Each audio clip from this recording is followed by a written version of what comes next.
Isang malawakang operasyon ng mga otoridad sa bayan ng Labrador, Pangasinan ang nagresulta sa pagkakasabat ng mahigit na 900 kilong hinihinalang shabu na tinatayang nagkakahalaga ng 6 na bilyong piso. Police Master Sergeant Robert Basan Abelia Jr., ibalita mo. Bago pa man tuluyang maramdaman ang hagupit ng Bagyong Paulo sa lalawigan ng Pangasinan nitong nagdaang Sabado, isang malawakang operasyon kontra droga ang isinagawa ng pinagsanib na puwersa ng Philippine Drug Enforcement Agency at Philippine National Police sa Barangay Lawis, Labrador, Pangasinan.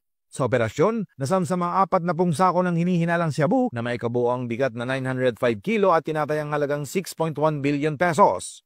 Batay sa ulat ng PIDEA, ipinatupad ang search warrant laban sa dalawang suspect na si alias Waki at alias Gardo, kapwa residente ng naturang barangay. Katuwang sa operasyon ng PIDEA Pangasinan Provincial Office, Police Regional Office 1, AFP-CIG at iba pang unit ng pamahalaan. Bukod sa droga, nasamsam din ang isang Toyota commuter van at isang Toyota Innova na umano'y ginagamit sa iligal na operasyon. Isinagawa ang inventory at markings ng mga nakumpiskang ebidensya sa mismong lugar, sa harap ng mga itinalagang saksi at ng mga sospek alinsunod sa itinakdang batas. Ang lahat ng ebidensya ay nasa kustodiya ngayon ng PIDEA Intelligence Service para sa kaukulang disposisyon.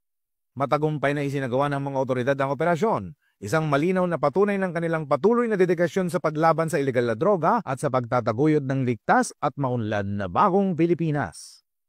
Mula dito sa Ilocos Region, ako po ang inyong PNN correspondent, Police Master Sergeant Robert Abella Jr., alagad ng batas, tagataguyod ng Balitang Pulis.